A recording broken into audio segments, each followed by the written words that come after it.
शिवा, बेटा शिवा, शिवा क्या सोच रहा है बेटा? चल खाना खा ले। माँ, पापा शराब पीना कब छोड़ेंगे? तू टेंशन क्यों लेता है बेटा, मैं हूँ ना। लगता है मुझे पढ़ाई छोड़नी पड़ेगी। क्यों, क्या हुआ? हुआ क्या माँ, स्कूल की फीस कभी टाइम पर पहुँचती नहीं। इस बात के लिए मुझे टीचर की भी सुननी पड़ती है। मेरे सारे दोस्त ऐसे देखते हैं जैसे मैं एक भिखारी हूँ। शराब हमारे पापा पीते हैं और लोग हमें बुरी नज़र से देखते हैं। हमारी कहीं कोई इज्जत नहीं है माँ। ऐसे क्यों कहता है पगले? पापा को समझाएंगे, तू चिंता मत कर। माँ, आज मैम ने बोला है 2 दिन के अंदर अगर मेरी फीस जमा नहीं हुई ना तो मैम ना क्लास में बैठने देंगी और ना एग्ज़ाम में। आप मेरी फीस जमा करवा दो ना। हाँ हाँ मेरी बच्ची, सब हो जाएगा। कल करती हूँ कहीं से पैसे का इंतजाम। माँ, आपको तो बुखार है। अरे कुछ नहीं, वो खाना बनाया था ना तो आग की तपन से शरीर गर्म हो गया है। आओ खाना खा लो।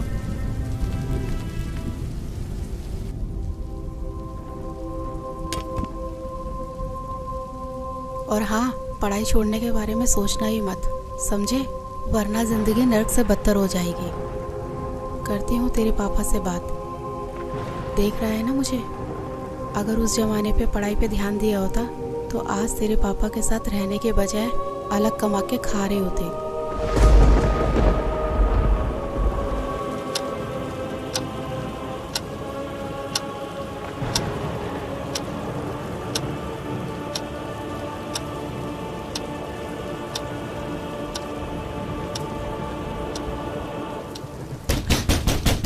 साले, दरवाजा खोल। साले, दरवाजा खोल। अबे कहाँ मर गई साली? खोल साले। इनका तो रोज रोज का ड्रामा हो गया। आज तो दरवाजा खोलूंगी ही नहीं। खोल नहीं तो तोड़ दूंगा इसको। खोल साले, दरवाजा खोल। अबे तोड़ दूंगा इसको साली, दरवाजा खोल। कहाँ मर गई साली?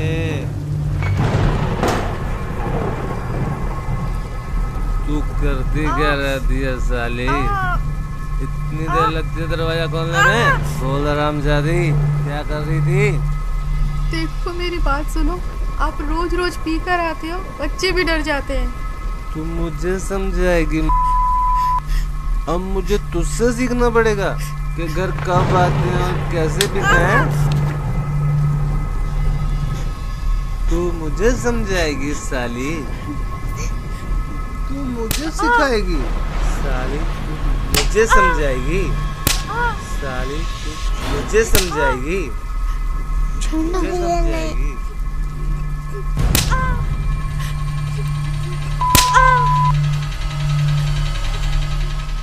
मुझे समझाएगी? पापा मत मारो ना माँ को, पहले से बीमार है। तेरी इतनी मजाल, तू मुझे रोकेगा? हैं? देख क्या रहा है? देख क्या रहा है? मत मारो।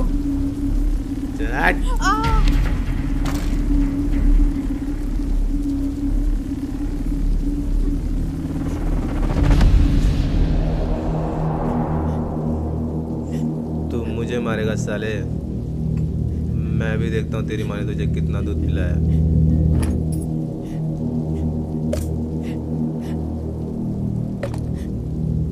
आजा मार, मार साले, मार।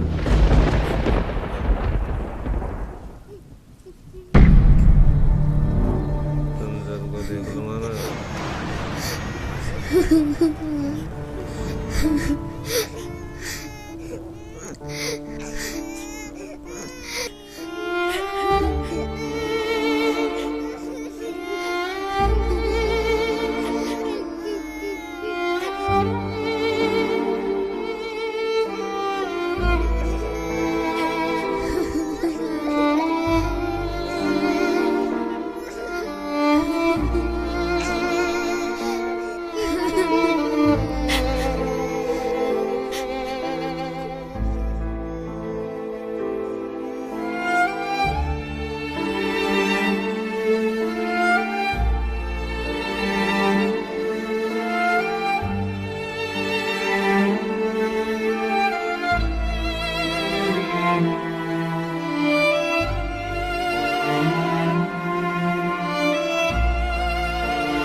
जी टिफिन सुनो।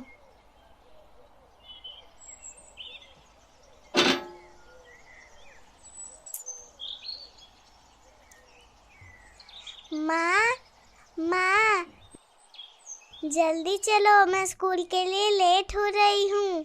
हाँ हाँ मेरी बच्ची, बस 2 मिनट, मैं अभी तैयार होके आती हूँ।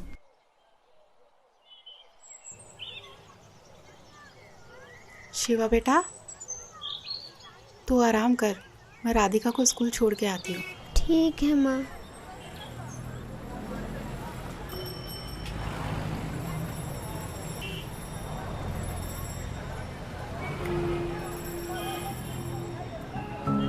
माँ, पापा कब सुधरेंगे? उन्होंने रात में भैया को बहुत मारा था ना।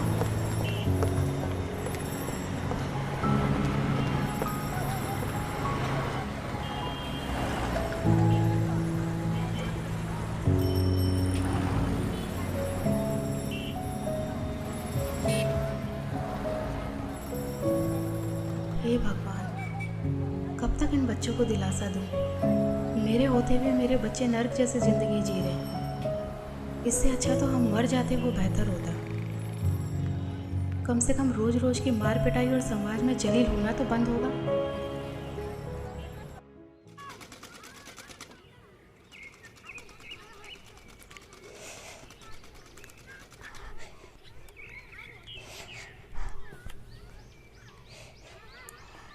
अरे मैं बोल रही थी ना कि मैं लगा देती हूँ।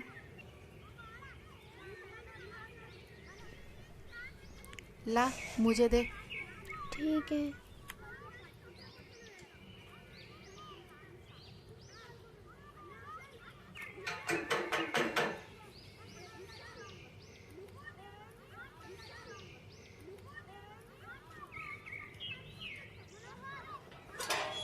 अरे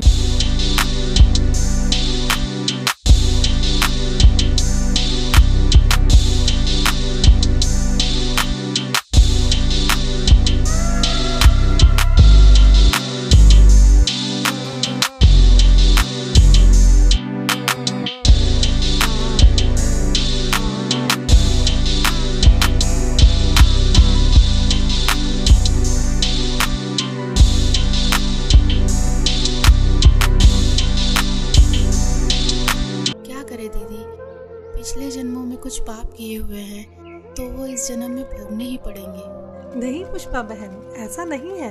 मैंने आपको कितनी बार समझाया है, पूर्ण परमात्मा पाप कर्म दंड का भी नाश कर देते हैं। यहाँ तो पाप कर्म भोगते भोगते जिंदगी का ही नाश हो गया है, बस अब और नहीं। क्या मतलब? मतलब क्या है दीदी, इन्होंने सुधरना तो है नहीं। निकल जाऊंगी अपने बच्चों को लेकर, और क्या। कैसी बातें कर रही हो? ये तो समस्याओं का हल निकालने के बजाय उनसे दूर भागना हुआ। जब से इनके बिजनेस में घाटा हुआ है, इन्होंने तो घर का पूरा हुलिया ही बदल दिया है। रोज डेली शराब पीकर आते हैं और सारा गुस्सा हम पर उतारते हैं। हल निकालते निकालते मैं थक चुकी हूँ, बस अब और नहीं सह सकती। मेरे पास अब 2 ही रास्ते बचे हैं, या तो घर छोड़ के चली जाओ, नहीं तो फिर मैं आत्महत्या कर लूँ। नहीं पुष्पा, ये बिल्कुल गलत है और आत्महत्या तो महापाप है। पुष्पा, अगर इस नरक भरी जिंदगी से निकलना चाहती हो तो उसका एक ही रास्ता है, जिसके बारे में मैं तुम्हें बार बार समझाती हूँ। तुम बस एक बार संत रामपाल जी महाराज जी से नाम दीक्षा ले लो, फिर देखना तुम्हारा जीवन कितना सुखमय हो जाएगा। एक सच्चे संत के पास हर समस्याओं का समाधान होता है। अच्छा मजाक करती हो दीदी, भला नाम दीक्षा लेने से भी इनका कुछ हो सकता है क्या? कितनी तो हमने झाड़ फूक करवा ली, कितने इनको नशा मुक्ति केंद्र में भेज लिया, और ना जाने कितनी इनको दवाइयाँ मैंने खाने में मिला कर दी, पर इनका नशा नहीं छूटा। और हाँ, आप बोल रहे हो कि गुरु बनाकर भक्ति करने से सब ठीक हो जाएगा, तो आपको बता दूं कि हमने काफ़ी गुरु बनाकर भी देखे हैं, पर इनका नशा छूटने के बजाय और बढ़ गया है। तो इन गुरुओं से भी कोई फायदा नहीं है। हाँ, बिल्कुल सही कह रही हो पुष्पा बहन, लेकिन मैंने कहा ना, एक सच्चे संत से ही नाम दीक्षा लो, क्योंकि एक सच्चा संत आपके सभी दुखों को दूर कर सकता है। और संत रामपाल जी महाराज जी तो पूरे विश्व में एकमात्र ऐसे संत हैं जो शास्त्रों के अनुसार सत्य भक्ति बता रहे हैं, जिसके करने से राक्षस भी देवता बन जाते हैं। दीदी, मैं पहले से ही दुखी हूँ। मैं पैसे कहाँ से लाऊंगी गुरुओं के पास जाने के लिए? और आपको तो पता ही है कि घर की हालत कैसी है और इसके पापा कितनी शराब पीते हैं। मैं सब जानती हूँ, मैंने भी ये नरक भोगा है। पुष्पा बहन, क्या तुम भूल गई जब मेरे पति शराब पीते थे, वो घर के अंदर होते थे, मैं बच्चों को लेके बाहर रात गुजारती थी।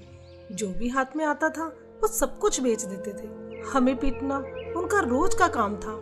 लेकिन हाँ, जब मैंने संत रामपाल जी महाराज जी से नाम दीक्षा ली, तो आज मुझे देखो, मैं अपने घर में सुख और शांति से रह रही हूँ। अब मुझे किसी तरह की कोई परेशानी नहीं है। मेरे पति ने शराब पीनी छोड़ दी और परमात्मा की दया से उनकी नौकरी लग गई। और हाँ, पैसों की चिंता मत करो, संत रामपाल जी महाराज जी के आश्रम में किसी तरह का कोई पैसा नहीं लगता। अच्छा? हाँ बिल्कुल। हाँ दीदी, सही कह रहे हो। आपकी पहले क्या हालत थी ये तो मैं अच्छे से जानती हूँ। तो फिर जब संत रामपाल जी महाराज जी से नाम दीक्षा लेने के बाद मेरे पति का नशा छूट सकता है, तो भाई साहब का नशा भी गारंटी से छूटेगा।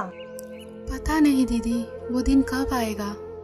मेरी बात मानो, कल मेरे साथ सत्संग में चलो, वहाँ से नाम दीक्षा ले लो, फिर देखना आपके पति की नशा करने की आदत भी छूट जाएगी और आपके घर की आर्थिक स्थिति भी ठीक हो जाएगी। जी ठीक है दीदी, कल संत रामपाल जी महाराज के सत्संग में भी चल के देख लेती हूँ। जहाँ इतना सब कुछ कर लिया तो इतना और सही। जी ठीक है जी। अगले दिन पुष्पा नीलम के साथ सत्संग में तो चली जाती है, लेकिन उसको नहीं मालूम था कि इस बारे में रमेश को भी पता चल जाएगा।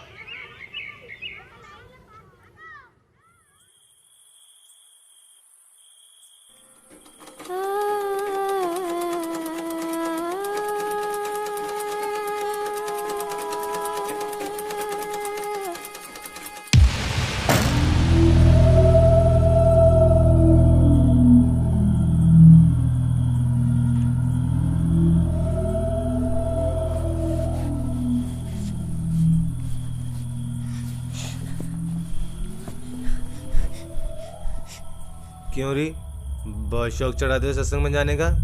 मुझसे पूछे बगैर तेरी हिम्मत कैसे हुई घर से बाहर जाने की? हैं? कोई और जगह नहीं मिली पूरी दुनिया में? सत्संग में जाती है साली, सत्संग के बहाने कहाँ जाती है? आप जैसा शराबी कबाबी कभी नहीं समझ सकता सत्संग की कीमत को। दूर रहो मुझसे। अपना जीवन तो बर्बाद कर रखा है और हम भक्ति करें ये भी नहीं देखा जाता आपसे। मुझे पता है क्या होता है तेरे सत्संग में। बकवास करने जाती है तू वहाँ, बस यही दिन देखने को रह गए थे। नाक कटा के रख दी तूने मेरी। और खबरदार, आज के बाद सत्संग का नाम भी लिया तो यहाँ चल खाना लगा।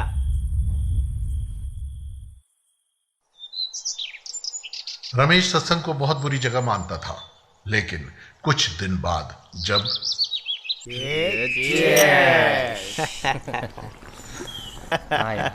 छोड़ क्या क्या। अरे कौन है साला? अरे दिनेश। अरे पूछ आ जाएगी नहीं। अरे दिनेश। हाँ सुमित। अरे क्या हाल है मेरे भाई? आ जाए क्यों नहीं यार? अरे कुछ नहीं, वो बता दे। अरे यार तेरे बगैर तो पार्टी में मजा ही नहीं आता यार। हाँ ठीक है, ये बता रमेश है वहाँ? कौन? रमेश? हाँ है ना, ये ले बात। हाँ दिनेश भाई, कैसा है मेरे यार? बढ़िया भाई। आ जाया नहीं तू यार? अरे दारू के पैसे हम दे देते भाई।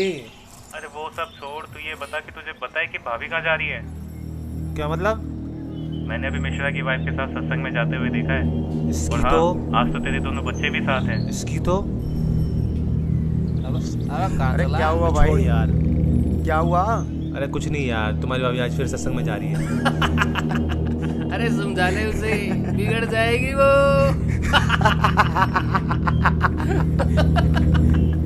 हाँ भाई छोड़ यार, आकर बात करता हूँ। अपने दोस्तों के सामने हुई इस बेइज्जती को रमेश सहन नहीं कर सका और गुस्से में आग बबूला होकर वहां से निकल गया।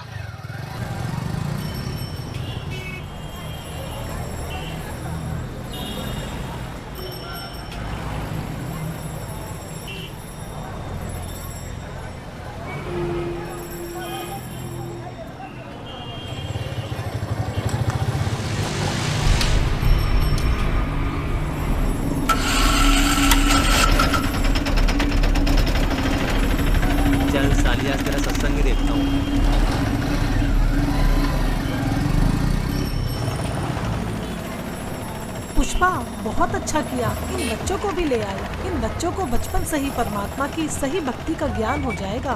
हाँ, आज छुट्टी थी ना इनकी, और इनके पापा भी सुबह सुबह कहीं अपने दोस्तों के साथ निकल गए, तो सोचा इन बच्चों को भी साथ ले चलो। बहुत अच्छा किया।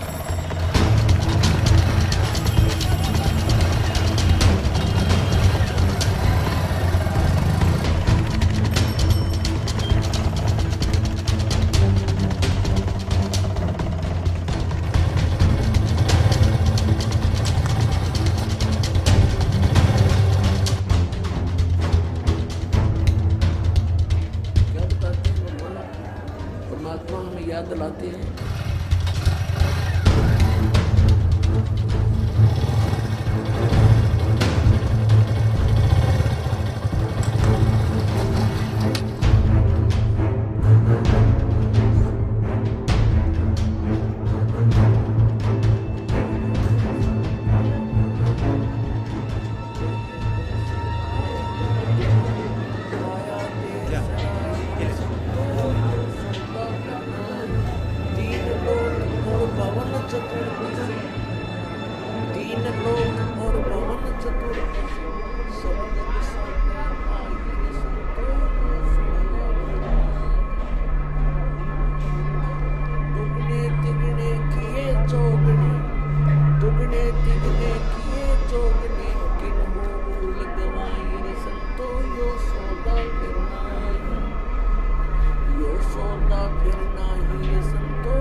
सच है भगत जी, इधर नहीं जाना आपको। क्यों?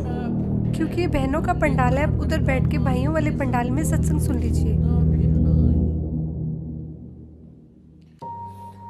उस दरगाह में मार पड़ेगी, उस दरगाह में मार। आश्रम में सभी को सत्संग सुनते हुए देखकर रमेश भी उन्हीं के बीच शांति से बैठ जाता है। मदरा पीवे कड़वा पानी, 17 जन्म समान के जानी। एक बार शराब पीता है तो 17 जन्म कंटिन्यू कुत्ते की योनि में जाओगा वो, एक बार। और जिसने बोतल की बोतल खाली कर रखी है उसका तो पता नहीं 1000 जन्म हो गएगा, 2000 जन्म कुत्ते के। और कुत्ते का जन्म तो एक कब तेरा। अब तो अफलातून पी के घुटी ला के शराब की और टिट्टी पाक जाए, और पत्नी रोवा खड़ी खड़ी कि ये रोटी खा लेना मरेगा। वह थाली लेकर जाएगी, रोटी खा लो, और वो मारेगा ठोकर, दूर आ जा। वो पड़ेगी सारा दूर जाके पड़ेगा भोजन। और फिर उस दुष्ट आत्मा के साथ क्या होगा? कुत्ता बन के क्या खाएगा? जब तो ठोकर मारा था थालियों के, कुत्ता बनेगा। और फिर भूख लगेगी, सारी रात भौंकेगा, गली में पड़ेगा गर्मी सर्दी में। सुबह उठते ही कहाँ जाता है कुत्ता? रसोई में। मैं कहा उसने भोजन की, ऐसे ऐसे कर कर सीधा जाएगा जैसे कोई टोकनी है कोई नहीं, कि भूख लग रही, डट्टा जाना। अब वहाँ रसोई में अब कौन पढ़ दे उसको, मूर्ख को?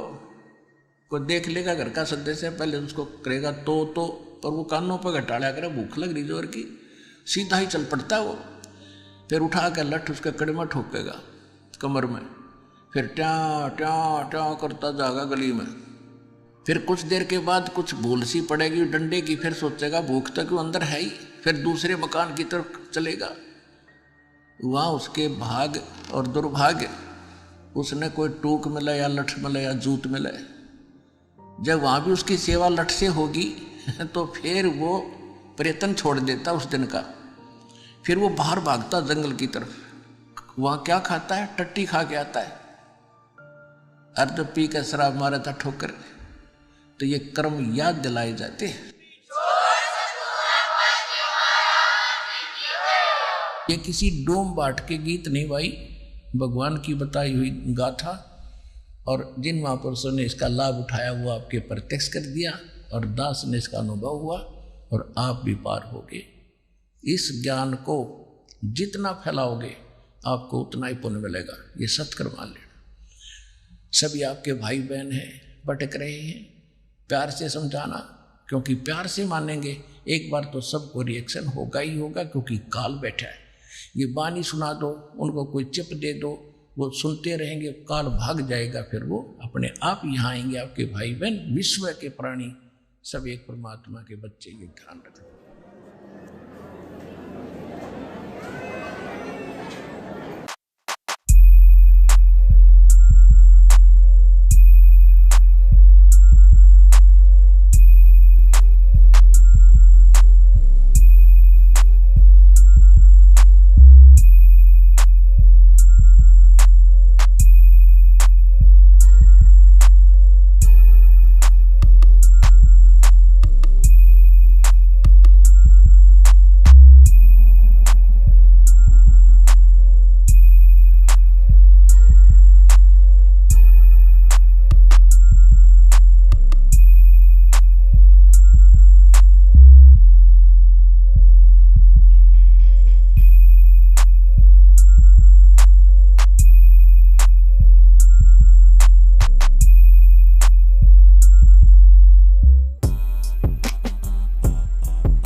हाँ,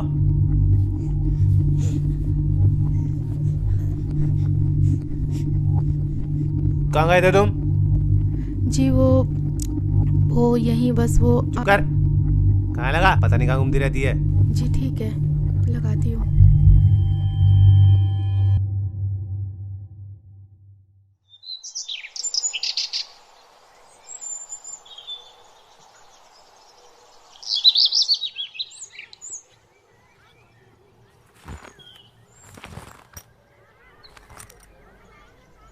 चलता हूँ।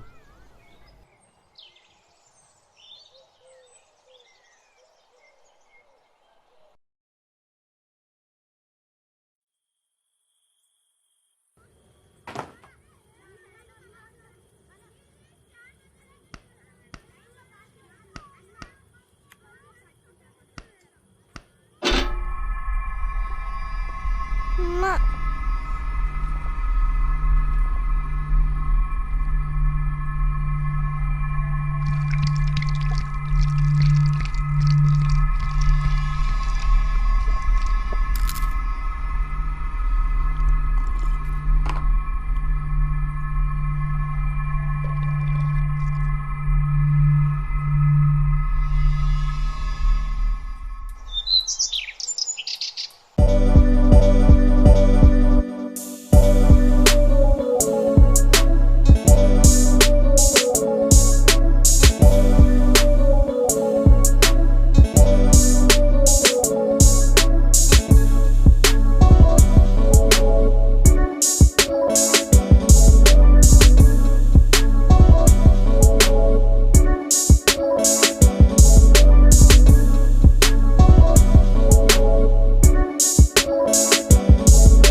रमेश शाम को जल्दी घर आने लगता है, जिसे देख पुष्पा असमंजस में पड़ जाती है।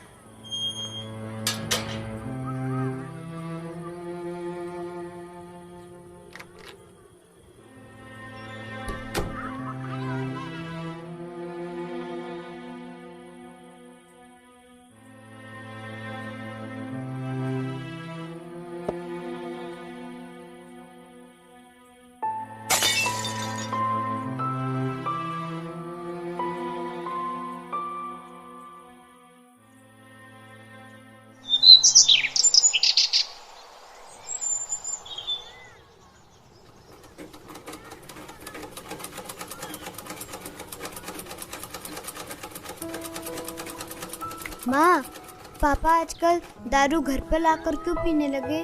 पहले तो बाहर से पीकर आते थे। अरे सही तो है, पहले बाहर से पी के आते थे तो कभी किसी के साथ लड़ाई झगड़ा कराते, कभी किसी के साथ। अब ये तो है कि घर पर ही लाकर पीते हैं और बाहर वालों की भी नहीं सुननी पड़ेगी हमें। हाँ माँ, आजकल उनके स्वभाव में भी बहुत बदलाव आ गया है। लड़ाई झगड़ा और गाली गलौज भी बहुत कम कर दिया है। सही कहा भैया, अब तो मम्मी की पिटाई भी नहीं करते। हाँ, लगता है ये सब गुरुजी का ही चमत्कार है। हे परमात्मा, दया करना।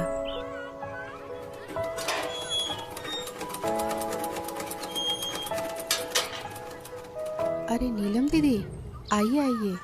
और पुष्पा, कैसी हो? बस दीदी, मालिक की दया है। अच्छा पुष्पा, मैं ये बताने आई थी, कल सत्संग है आश्रम में, क्या आप चलोगे? नहीं दीदी, कल तो इनके पापा की छुट्टी है, तो नहीं हो पाएगा। कोई नहीं। हाँ, अगर पिछली बार की तरह इनका बाहर जाना हुआ तो चल पड़ेंगे। जी मालिक ही दया करेंगे। अच्छा बहन, चलती हूँ। सत साहेब। सत साहेब।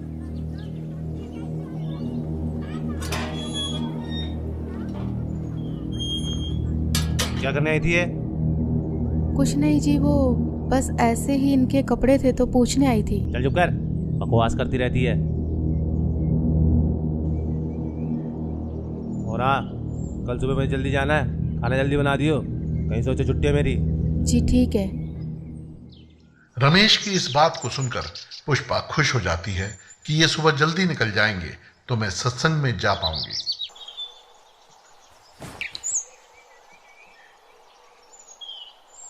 अच्छा ठीक है, मैं जा रहा हूँ। ठीक है जी।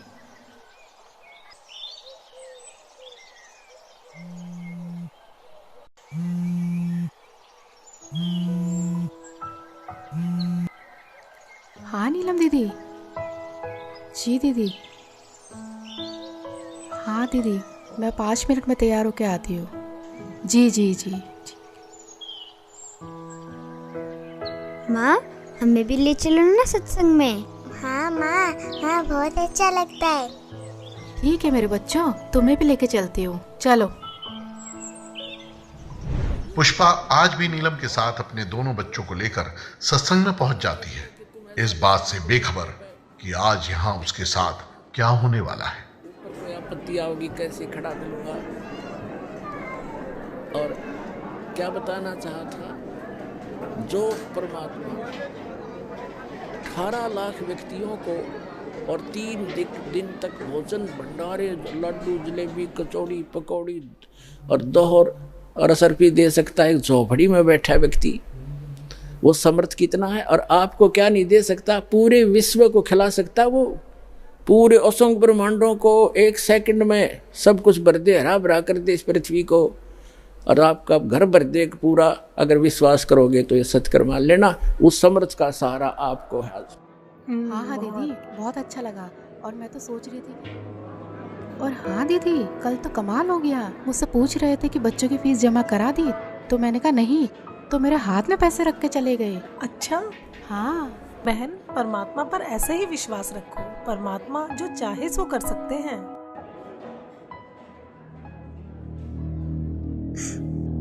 पापा, पापा, माँ। हाँ बेटा। पापा। अरे पुष्पा, जाओ। नहीं दीदी, मैं नहीं जा रही। जाओ जाओ। ठीक है, जाती हूँ।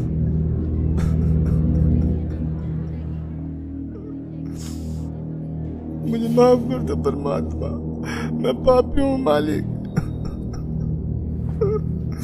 क्या हुआ जी? मुझे माफ कर दो पुष्पा, मुझसे बहुत बड़ी गलती हो गई।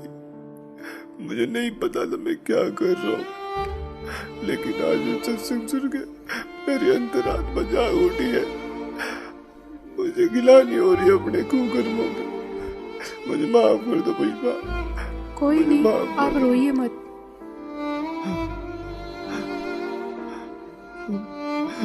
शिवा बेटा, मुझे माफ कर दे बेटा। मैं आज के बाद कभी भी तुम्हें शिकायत का मौका नहीं दूंगा। राधिका बेटी, तेरे पापा सुधर गए बेटा, मैं प्रॉमिस करता हूँ मैं शराब को कभी हाथ भी नहीं लगाऊंगा। मुझे माफ कर दो बच्चों। नीलम बहन जी, आपका बहुत बहुत शुक्रिया जो आपने मेरे पूरे परिवार को यहाँ का रास्ता दिखाया। कोई बात नहीं रमेश भैया, लेकिन एक बात बताओ, आपको ये ज्ञान कैसे समझ आया? पिछली बार जब आप पुष्पा और दोनों बच्चों को यहाँ पर लेकर आए थे ना, तब मैं यहाँ आया था।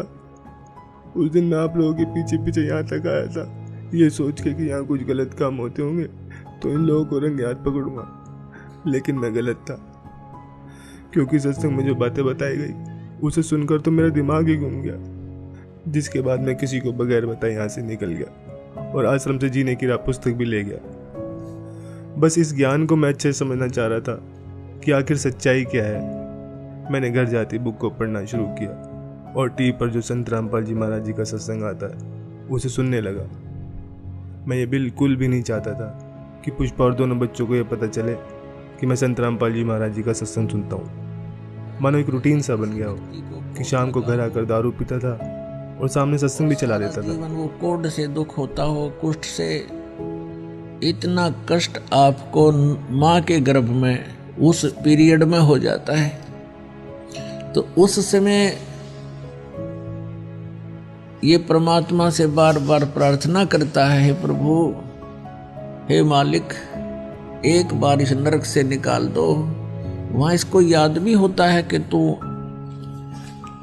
ये कष्ट किस लिए भोग रहा है, उसको याद होता है उसमें कि मैंने पहले बहुत से मनुष्य जन्म प्राप्त किए, साधना की नहीं, और जिस कारण से 84 लाख योनियां भी भोगी, कुत्ते गधे सुअर के जीवन उसको खूब याद आते हैं। फिल्म चलती रहती है उसकी, तो फिर ये कहता भगवान एक बार इस नरक से निकाल दो, सदा आपको याद करूंगा, परम संत की खोज करूंगा जैसा कि आपने बता रखा है, और सत साधना करूंगा भगवान, केवल अपने पेट के लिए कार्य भी करूंगा लेकिन आपकी याद नहीं भूलूंगा।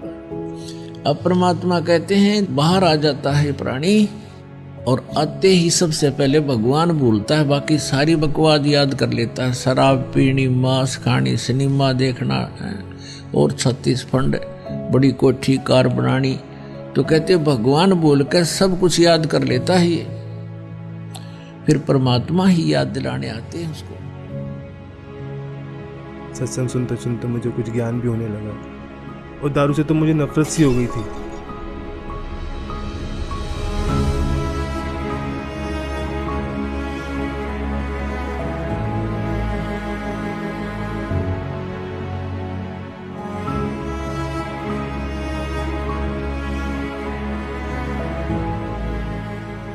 और फिर कल जब आप घर पर आए, पुष्पा से सत्संग में चलने के लिए पूछ रहे थे ना, तब मैंने आप दोनों की सारी बातें सुन ली थी।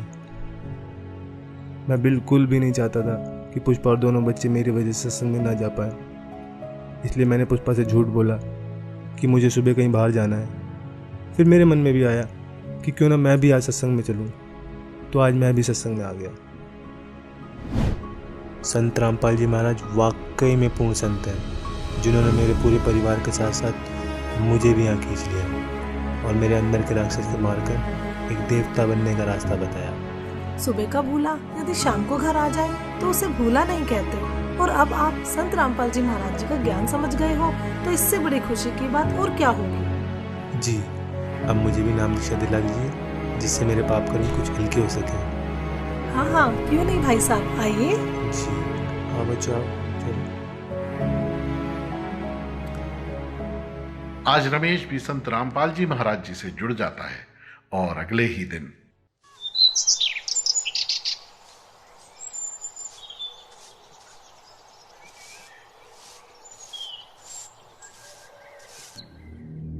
ये क्या कर रहे हो आप? कल तो आप कह रहे थे कि आज के बाद शराब नहीं पीऊंगा।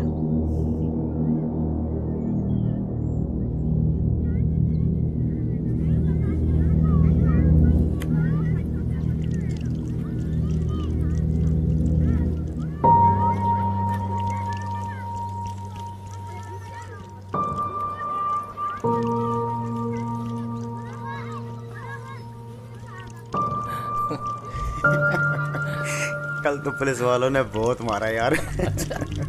अबे देख देख। अबे रमेश, ये क्या कर रहा है यार तू? पागल हो गया क्या? क्यों? अबे इतनी महंगी दारू तू नाली में गिरा रहा है। भाई मैं पागल हुआ नहीं हूँ, पागल था, लेकिन अब मैंने संत रामपाल जी महाराज जी से नाम उपदेश ले लिया है और मुझे अब ये ज्ञान भी हो गया है कि इसे पीने के बाद कितना पाप लगता है। सोचो एक आकर बिल्ली आज को चली। हाँ यही समझ लो। अबे तो गिराने से